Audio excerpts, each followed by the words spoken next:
Hello, कसे आहात सगळे? मी खरं तर खूप दिवसानंतर YouTubeचा व्हिडिओ करतेय.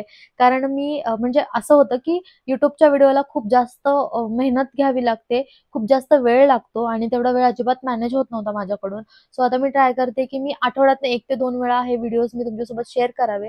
तर यापैकी बरेच जे व्हिडिओज आहेत म्हणजे माझे मेकअप रिलेटेडच असणार आहेत, कारण मला त्यामध्ये जास्त इंटरेस्ट आहे. सो बऱ्याच जणांनी मला विचारलं होतं, की "तू तुझा मेकअप कसा करतेस?" वगैरे. तर मी तुमच्यासोबत तेच शेअर करणार आहे, की माझं जे बेसिक मेकअप रूटीन असतं, ते मी कसं करते आणि मी त्यासाठी काय-काय, कुठले-कुठले प्रॉडक्ट्स वापरते. सो ते सगळं आज मी तुमच्यासोबत शेअर करणार आहे. सो शेवटपर्यंत व्हिडिओ नक्की बघा. तर खूप महिन्यांनंतर मी व्हिडिओ शेअर करते YouTubeवर. तर सगळ्यात अगोदर आहे ना, मी स्किन केअर करते. म्हणजे माझी स्किन थोडीशी अशी ड्राय झाली आहे. मला माहित नाही का, एकतर पावसाळ्यामध्ये ऑइली होते, पण आता म्हणजे मी जस्ट वॉश केला चेहरा, पण अशी ड्राय-ड्राय जाणवते. तर सगळ्यात अगोदर आहे ना, मी माझे केस मागे बांधून घेते. कारण मध्ये-मध्ये येतात, मग केसांना फाउंडेशन वगैरे लागतं. तर मी हे स्नेल म्युसिन वापरते. हा एक ड्रॉप असं सगळीकडे. म्हणजे ह्याच्याने एक लेयर तयार होईल आणि स्किनला जास्त डॅमेज होणार नाही. आणि आजूबाजूला जर कसला आवाज येत असेल ना, सो प्लीज इग्नोर करा. कारण बाजूला कुठलीतरी कन्स्ट्रक्शनची कामं चालू असतात. त्यानंतर भांडी वाजत असतात. त्यानंतर पाऊस चालू आहे. त्यानंतर माझी मांजरं मध्ये-मध्ये करत असतात. सो प्लीज ते गोष्ट इग्नोर करा. तर मी हे पी-एस-सीचं प्रायमर वापरते. हे आहे फ्लॉलेस पोर प्रायमर, जे मी खूप दिवसांपासून वापरते आणि आता माझं संपत पण आलंय, त्यामुळे मी मागवलंय पण नवीन दुसरं. शकता लगेच असं ब्लर झालं आणि आता स्किनमध्ये ना खूप जास्त बदल झालाय पहिल्यापेक्षा आणि आताचं एकदम मिनिमम स्किन केअर रुटीन मी वापरते. सॉरी, खूप कमी प्रोडक्ट्स आहेत जे मी माझ्या स्किन केअरमध्ये इन्क्लूड केलेले आहेत. मी आता सध्या कुठलीच ट्रीटमेंट वगैरे घेत नाहीये. आणि प्रायमर नंतर तर मी फाउंडेशनमध्ये माझ्याकडे हे के ब्युटीचं पण फाउंडेशन आहे, पण हे थोडंसं डार्क आहे माझ्यासाठी. आणि आज ना मी एकदम अफोर्डेबल प्रोडक्ट्स वापरते. तर हे फाउंडेशन आहे मार्सचं आहे आर्टिस्ट्री फाउंडेशन. सो मी आज हे वापरते. मला सकाळीच याचं म्हणजे पार्सल रिसीव्ह झालेलं आहे आणि हे इतकं भारी आहे, म्हणजे इतकं एक्झॅक्ट मॅच आहे माझ्या शेडसाठी. आणि खूप कमी शेड्स असे आहेत जे मला मॅच होतात, माझ्या शेडला मॅच करतात. अदरवाईज मला मिक्स अँड मॅच करावं लागतं. सो हे आर्टिस्ट्रीचं याचं माझे शेड आहे 12 रिच कोको आणि ही मला वेबसाईटवरती नाही लक्षात, पण नायकावरती मला ही शेड दिसली नाही. नायकामध्ये फक्त 10 नंबर पर्यंतच शेड आहेत आणि ही 12 नंबरची शेड आहे. सो मी हे असं 2 पंप माझ्या हातावर घेतेय. ओके. असं छान मिक्स करते याला. मी कुठलंही दुसरं फाउंडेशन याच्यामध्ये ऍड केलेलं नाहीये. हे चांगलं मिक्स करून घेते आणि मी अप्लाय करते. सो तुम्ही बघू शकता की हे एक्झॅक्ट मॅच आहे माझ्या शेडसाठी. आणि हा मला बरेच मेसेजेस आले होते की माझं जे फोरहेड आहे ते खूप जास्त टॅन आहे. तर येस, ऍक्च्युली असं आहे की माझं फोरहेड आहे ना उंच आहे आणि प्लस बाहेर आहे. म्हणजे तुम्ही बघू शकता असं बाहेर आहे आणि माझ्या इथे केस खूप लांब आहेत. म्हणजे माझं फोरहेड ऑलमोस्ट खूप उंच आहे आणि या उंच फोरहेडमुळे जेव्हा पण ऊन मला लागतं ना, तेव्हा पहिलं फोरहेडवर लागतो. सो एवढाच पट्टा जो आहे माझा ना, तोच जास्त कधी बघायला गेलं तर तो जास्त टॅन म्हणू शकतो आपण, टॅन होतो आणि तो खूप दिवसांपर्यंत जात नाही. सो असं आहे. तुम्ही बघू शकता की हा एकदम एकदम एक्झॅक्ट मॅच आहे फाउंडेशनचा माझ्या स्किन टोनसाठी.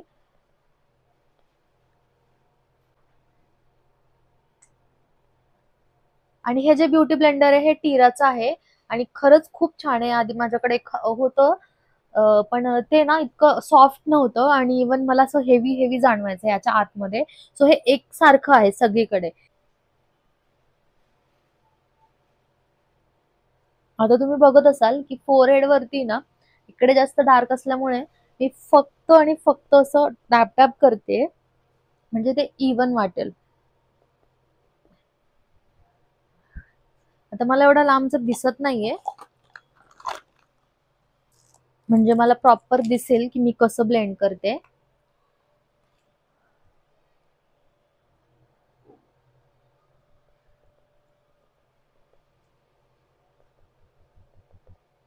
हे ना एकदम लाईक एक्झॅक्ट मॅच आहे. याच्यामध्ये कुठलंही मिक्स अँड मॅच करायची मला तरी गरज नाही पडत आहे. आणि फोरहेड वरती पण थोडंसं टॅनिंग आहे, बट मी त्याला काहीच करू शकत नाही आता. आणि मला करेक्शन पण नाही करायचं, एकदम basic good to go makeup करते मी.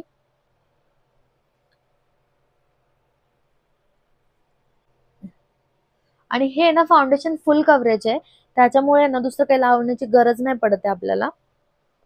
थोडंसं डार्क दिसतंय, but I don't mind. Skin आपली स्वतःची असते आणि आपण आपण त्यात हॅपी असलो पाहिजेत. मला काही माझ्या स्किन बद्दल काही प्रॉब्लेम नाहीये.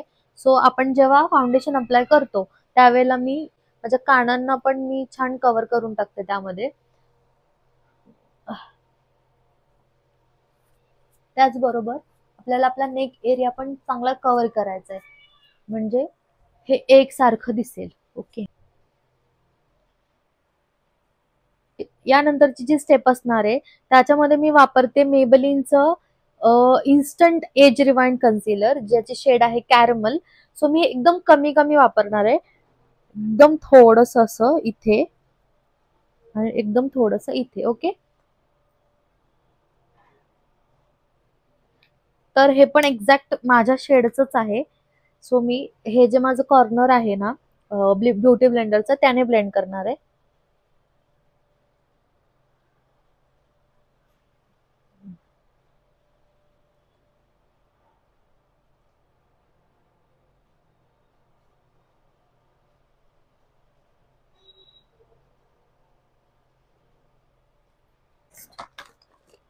माझ्याकडे मॅकचं studio fix foundation powder foundation आहे. तर हे मी वापरते आता माझ्या डोळ्यांच्या खाली एकदम बरोबर सेट करण्यासाठी. एकदम कमी कमी घ्यावं लागतं हे. तुम्ही कुठलीही लूज पावडर वगैरे अप्लाय करू शकता. आणि हे माझ्या शेडमध्ये आहे. ओके. सो तुम्ही जर घ्यायला गेलात तर तुम्ही असं नको व्हायला की तुम्ही पण NC42च घेताय, सो प्रॉब्लेम होऊन जाईल. त्यानंतर ही स्माइल लाईन जी असते ना ती खूप महत्वाची आहे, त्याला पण मी छान मर्ज करते.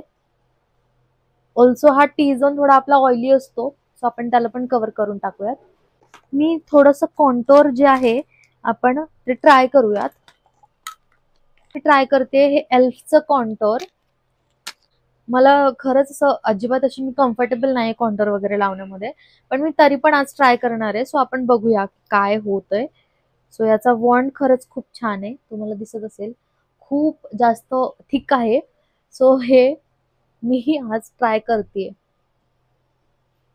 ओके. हे असं मी लावलेलं आहे, कारण जोपर्यंत मी कम्फर्टेबल नाहीये ना त्याच्यामध्ये तोपर्यंत मी नाही ट्राय करू शकत ते. तुम्हाला दिसत असेल.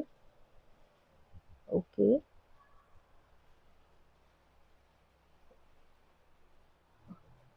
ओके. त्यानंतर आता हे पण मी ब्लेंड करते चांगलं.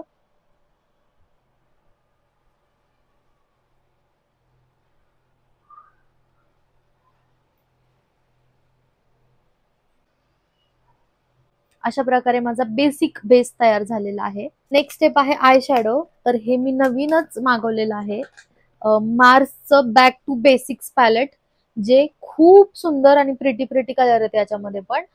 तर मी ह्यातलं वापरते आता. हे या ड्रेसच्या हिशोबाने मला पिंकिश कलर मध्ये जायला आवडेल, सो मी हा शेड घेते यातला बेस साठी. ओके. आणि छान ब्लेंड ब्लेंड ब्लेंड ब्लेंड करणार आहे.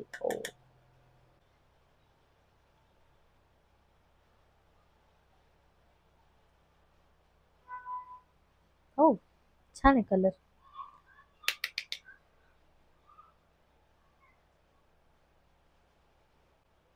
मला माहित नाही तुम्हाला दिसते की नाही, एकदम नॅचरल वाटतंय हे आणि दिसताना पण छान दिसतंय.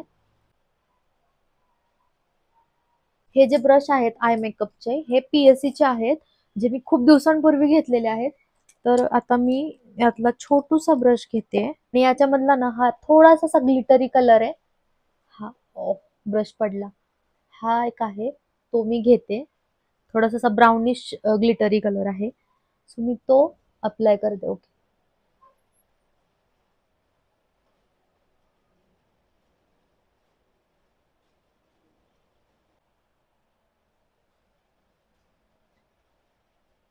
आणि किती प्रिटी वाटतंय. आधी आहे ना असं खूप आवडायचं चमकी चमकी, पण रिसेंटली हे सगळं करणं बंद केलं होतं. हे थोडंसं वॉश आउट वाटत असेल, बट लायनर जेव्हा आपण अप्लाय करतो ना त्यावेळेला हे सगळं मर्ज होऊन जातं. आणि खरंच हे तुम्हाला, मला माहित नाही की हे व्हिडिओ मध्ये कसं दिसतंय, पण हे समोर खूप भारी दिसतंय, खूपच भारी दिसतंय. आणि पॅलेट पण खूप छान आहे. मला असं वाटतंय की आता याला काही करायला नको, नाही तर सगळं बिघडून जाणार. आता यानंतर बेसिक मेकअप रुटीन मध्ये एक येतं. आणि मला हे सांगायचंय की माझे जे आयब्रोज आहेत ते मी काल केलेत. सो ही एक एक नंबर झाली ही वाली साईड, आणि ही जी दुसरी साईड आहे ना ती बिघडली. सो ती माझ्याकडून नाही बिघडलेली आहे. मी रिसेंटली एका पार्लर मध्ये गेले होते, आयब्रोज केल्या मी तिकडून. खरं तर मी खूप कमी वेळा करते, आणि जेव्हा पण बाहेरून करते ना तेव्हा ते बिघडतातच. तर तसंच झालं ते की त्यांनी काय माहिती एक्स्ट्रा पूर्ण उडवून टाकलं. सो आता मी किती शेप द्यायचा प्रयत्न केला त्याला ते अजिबात पॉसिबल झालं नाही. सो मी आता फक्त ना ब्रश करणार आहे आयब्रोला. मी आयब्रोजचं पावडर वगैरे अप्लाय नाही करत. सो मी आता फक्त ब्रश केला की ते थोडंसं सेट होऊन जातं, कारण ठीक आहेत आयब्रोज ऑलरेडी.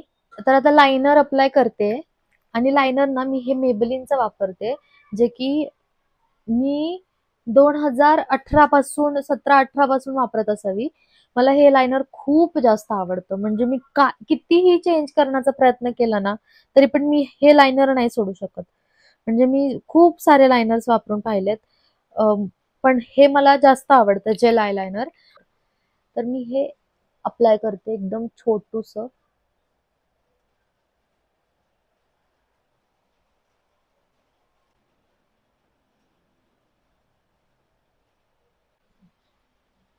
तर अशा प्रकारे मी लायनर अप्लाय केलेलं आहे. आणि हे लायनर जेव्हा आपण खोलतो ना त्यावेळेला नेहमी उलट ठेवायचं, म्हणजे हे सुकणार नाही.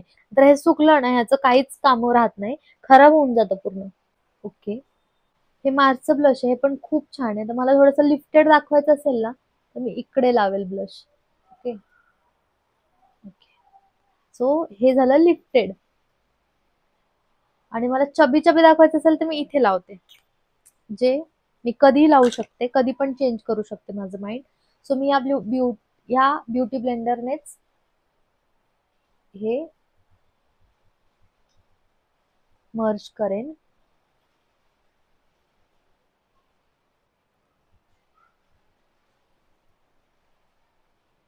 ओके, इकडे थोडं जास्त लागलं गेलं.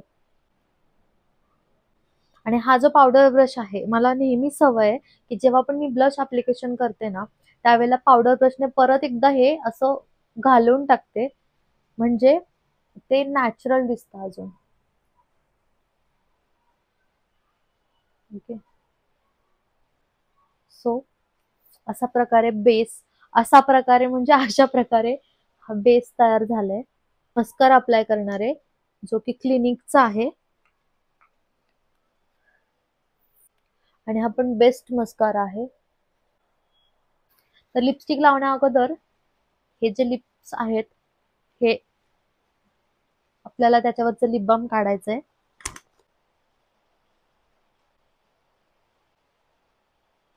माहित नाही दिसतंय की नाही माहित नाही, पण मला लिप ब्लिस्टर पण आलंय छोटस.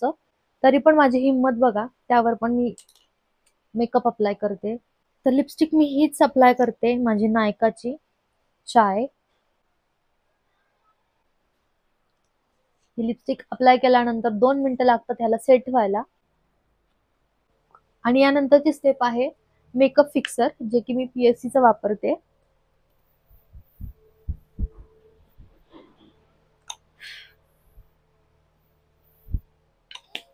आणि हे मेकअप फिक्सर खूप छान आहे. सो अशा प्रकारे माझा मेकअप झालेला आहे. ओव्हरऑल असा दिसतोय, मला माहित नाही.